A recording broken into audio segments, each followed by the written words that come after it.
Okay, how to allocate cabins. We'll all start with this, that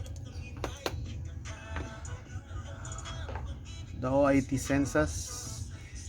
So just wait, usually 2 days, 2 to 3 days before the crew change, the OIT, which is Tito Linango during your time, and for our time right now it's Kelson Chimbili.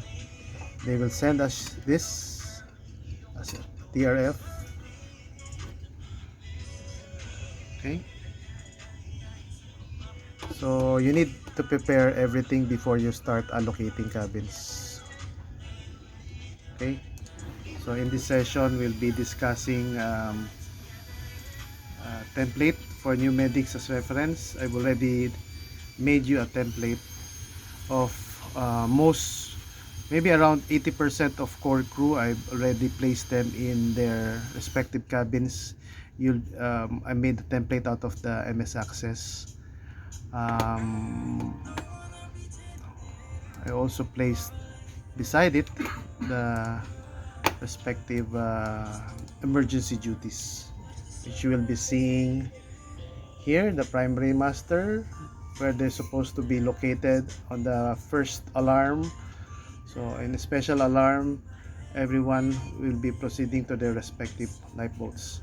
So just remember as a reference, ERT1 should always go to lifeboat 1.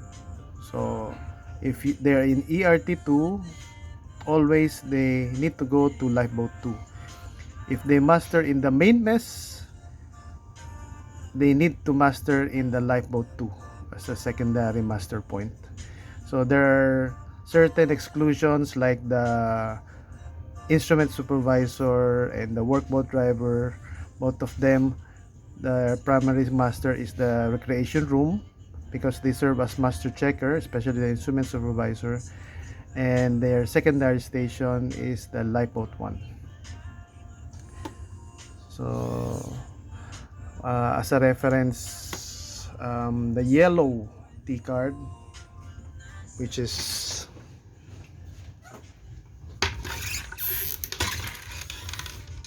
this one's, all yellow T cards are core crew members who are working as operators. So it's either the control room operator or the maintenance operator down in the engine room.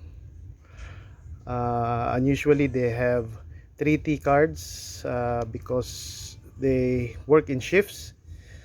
So in day shift and night shift, they have 2 master points. One is in their primary master point is the control room, and the secondary, usually when they're off duty, is in the recreation room. Of course, their lifeboat station is always lifeboat 1. So there are actually few people in the lifeboat 1. So master station, lifeboat duties, yeah, getting the TRF issued by OAT. So I think we've covered most of the topic. So what I usually do to organize is expect that during the 2 days that the OIT is first sent the TRF or the travel request form, it will change a bit.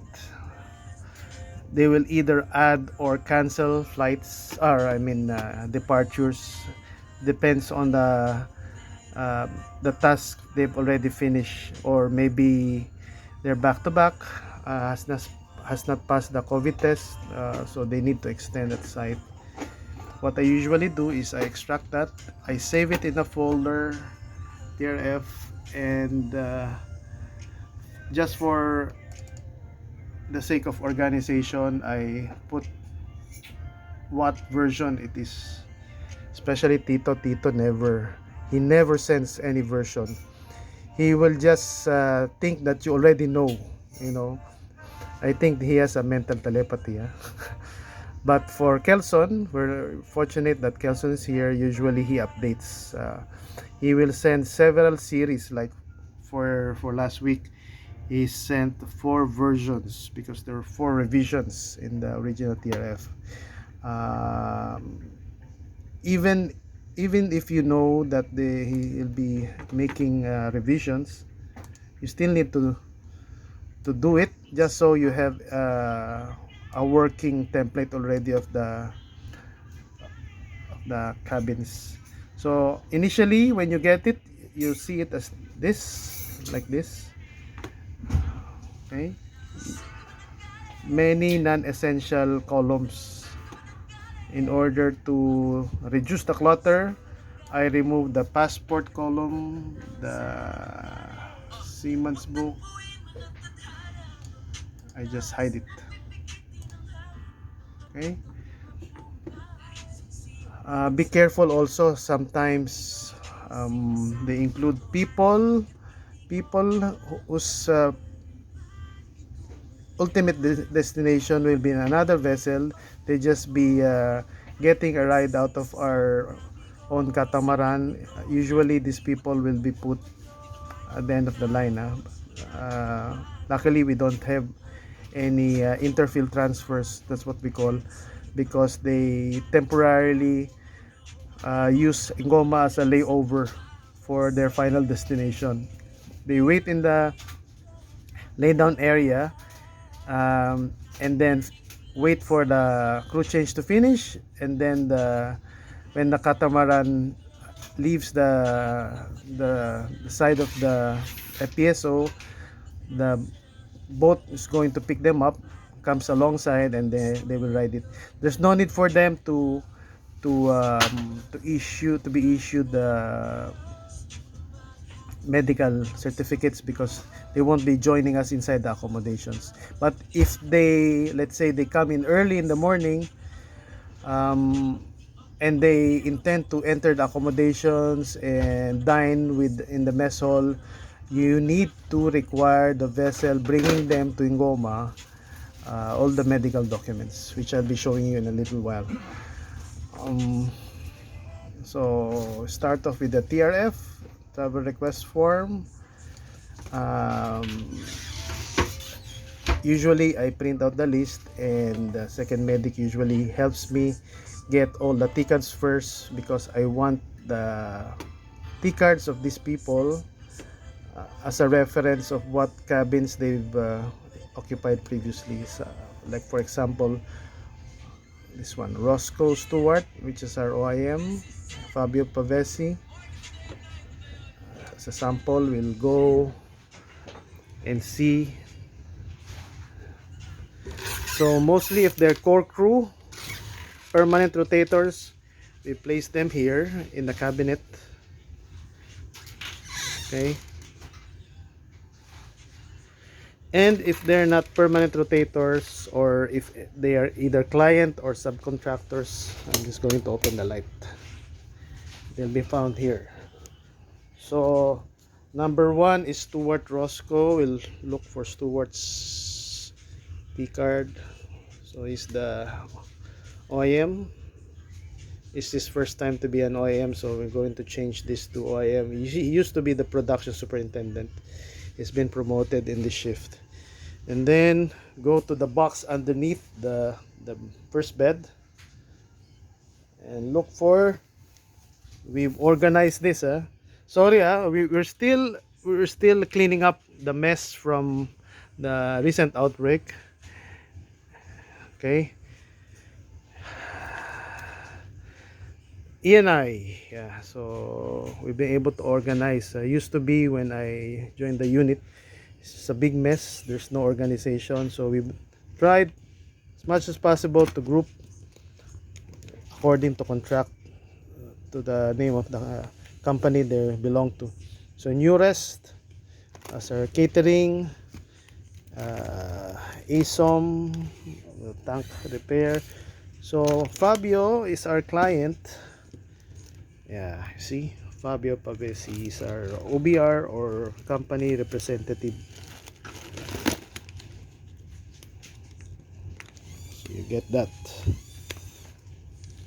So you see the cabins, the regular cabins. For Stuart, we'll be updating this as 504 because it's the new OEM.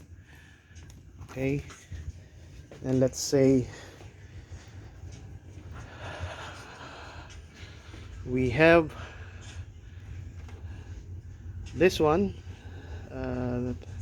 labeler. Just have to plug it in the outlet. Okay, let's say you've already printed it, usually size 18. uh, Put it there,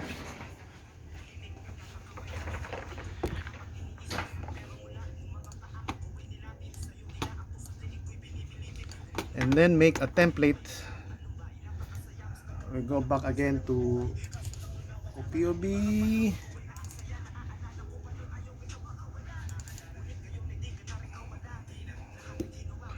So this is the template I made for you as a reference for the regular rotators and the core crew. Okay, because we also have long-term contractors assigned certain cabins, so you can use this as a reference. So let's say they're coming on the 12th. It's only 10th now as a sample. I copy this and then I make a template for the crew change on the 12th. Okay, when you open it, let's say you open it, we use the template in this case.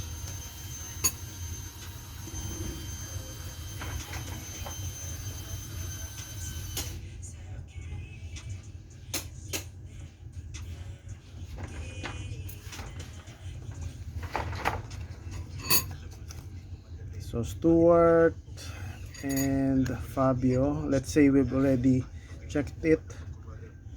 For Fabio, is assigned 501. His back-to-back is Marino Salvatore, who's currently the OBR. He's here right now. He'll be leaving in a little while. His company is ENI. Allocation is ENI. Nationality is an expat. His primary master is found here. CCR is CCR. Okay. Lifeboat 1, Lifeboat 1. Okay. So if you remember, I this is a template of the people supposed to arrive, but we we won't we won't be sure that these people will really be arriving on the day. So often what I mentioned to you, you leave it blank. So once they arrive, you have to confirm it with a date. Remember I instructed you upon arrival, you have to check if everyone who's supposed to arrive on that day has arrived. So by confirming it, you put a date. But if let's say there are changes, the guy wasn't able to board on the vessel, more likely the person who's supposed to leave on that day will be asked by the OIM to extend. So you have to return his previous date. uh, Make sure as a reference you just go to the previous day's template and get the details of the date, because we use it as a reference. Okay, so also be reminded that of course you'll be leaving this blank. The incoming medic will refill it, the dates, as a reference, because they will compute, depends on the dates that you put here, you'll be able to know the number of days they already stayed on board. That's why we have this last column. Okay, so another thing, and which is what we use for the camp services, you must make sure that people who'll be leaving the vessel,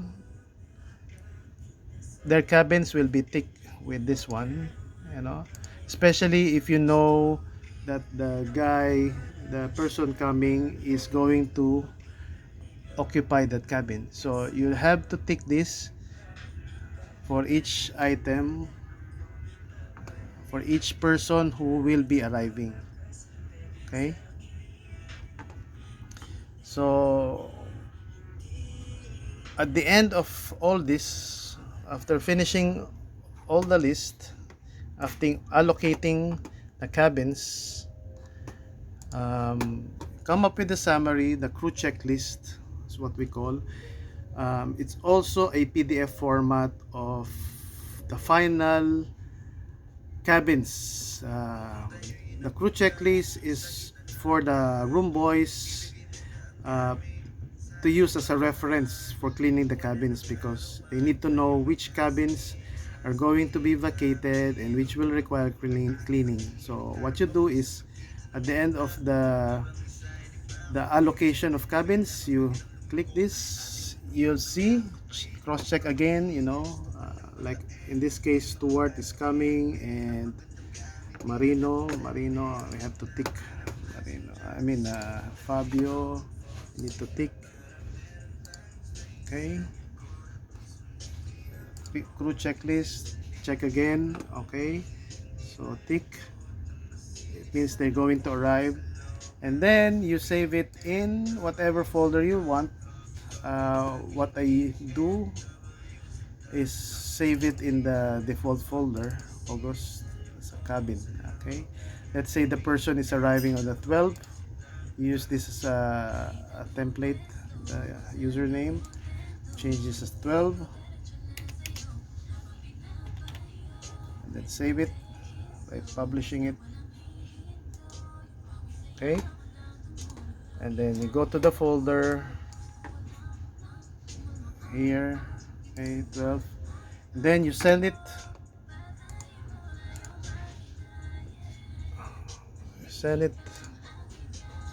to the campus. Okay, campus,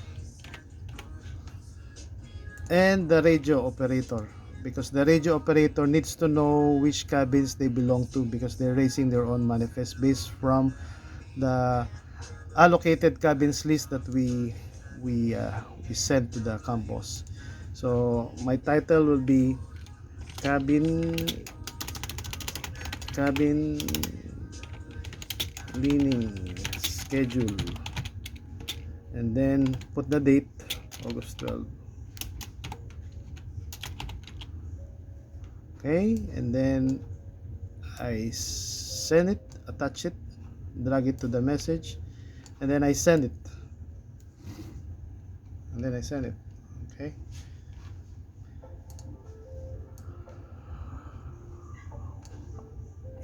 Okay, so they're already prepared.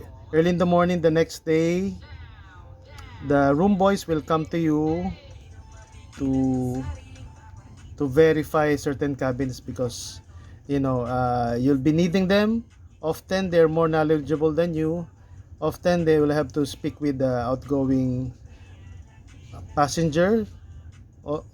Often they will correct you on certain errors that you've made, so you have to make sure that you coordinate with either the room boys or with the campus, for correction, especially you just new. Of course they will be giving you some leeway. Also, as a reference on this, make sure that the lifeboat duties are properly allocated, especially for fast rescue boat. Okay, if you're in doubt, I save you the copy of the station bill. Okay, the station bill is actually located behind the door. Okay, I copied it because we always use it as a reference for allocating uh, duties and roles. Ordinarily this one should be given by the cargo themselves, but very very dependent on us. Okay, with regards to the location. You see here uh, roles. You can see it here. Okay. Okay. So you'll see in the lifeboat 1 and lifeboat 2 who goes where, what roles they assume. So in lifeboat 1, the coxswain should be the cargo superintendent, whoever is assigned. Currently, we don't have a superintendent. There's only an acting from one of the cargo supervisors. So he needs to take the place of the coxswain. If in case something happens, he needs to be aware that he will need to assume the post. So the deputy will be the engine room supervisor, both engineers will be the maintenance superintendent, and so on and so forth. So in order to have an easier sorting of the roles, after doing the assignments, you can go to this one, who goes where. You go to lifeboat, the lifeboat that you want to assign them to. So let's say lifeboat 1, we want to know who, who's the duty coxswain, lifeboat engineer, and launching crew. So for launching crew should be GP operator and GP, both of them are operators actually. So you just look, after sorting it to lifeboat 1, just look for the GP operator. So who's the GP operator right now? It will be Jack Pedro, and so he should be the duty. Yeah, you see, Jack Pedro is duty, launching crew, both engineers, Carlos Consabre. Okay, so some OIMs very particular about the roles here, and they're very dependent on the medic to assign this. So already be informed that, you know, using the station bill as a reference for their special assignment, you'll be able to figure out their roles. So there's a column on the far right on the duties. Okay, lifeboat duty, first rescue craft, fast rescue boat, or rescue craft team. You know, I just show you the drop down. Yeah, coxswain, deputy coxswain. Same goes with the lifeboat duty. Okay, helideck crew. Helideck crew is the team of personnel that will support the team whenever a chopper lands on the field. And then oil spill duty, usually it's moderated by the cargo superintendent, team leader, deputy. You know, just observe what has been what we did in the past. If you have any questions, as a reference, you can always go back to the previous assignments from the folder. Okay, you can go sort through the past assignments. That's the reason why we always save it, so you always have a reference. Even in the cabins, if you think you don't know where to put the person, you just go to the past history. Except May. May is an outbreak, so it's very unusual allocation, and we had a shutdown at the time. So more likely, the more reliable reference will be 2020, 11 November and December 2020. So okay, so this is just a template. Depends on who the current medic is. For me, I like it colorful. That's why don't get confused. I have my own way of sorting, and usually you can sort this, you can filter it like that. You know, usually Dr. Joy, the doctor you replace, what he does is he filters it. I filter it, but I put some color. And then at the end, when I'm quite sure to use this as a reference, I print it out, and during crew change, I use it as a reference instead of going back and forth digitally. I have a paper to refer to. Also for the other medic to refer to. Right? There used to be two medics greeting the incoming crew.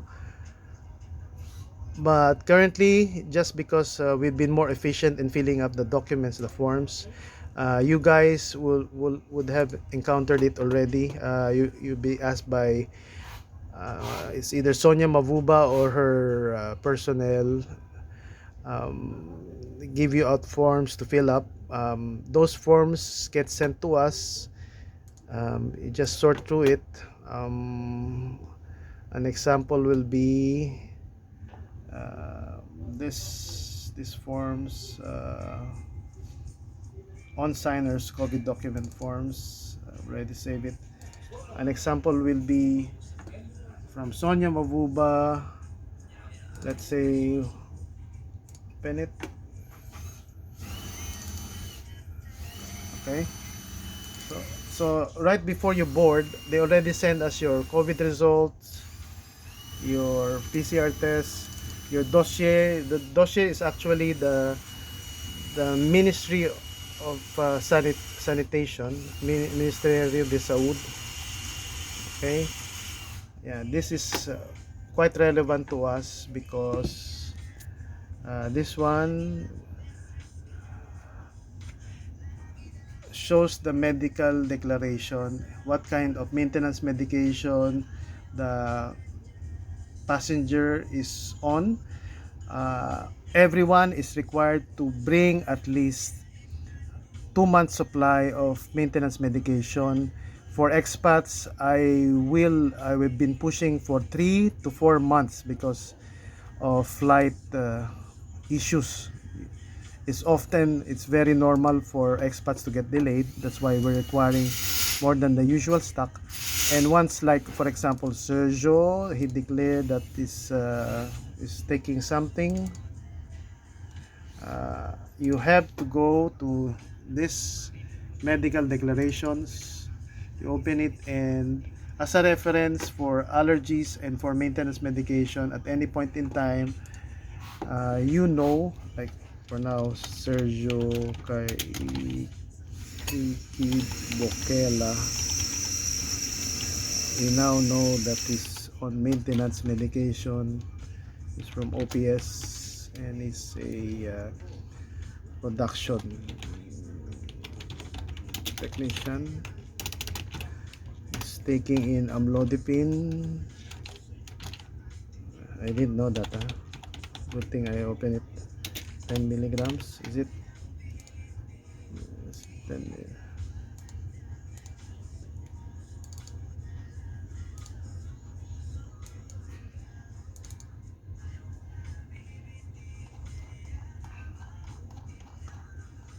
Amlodipine 10 milligrams and moduretic 5 milligrams. So you have to fill up this form.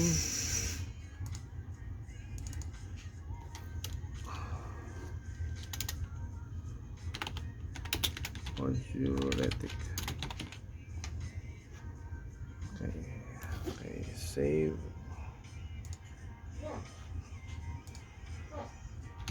So that's it.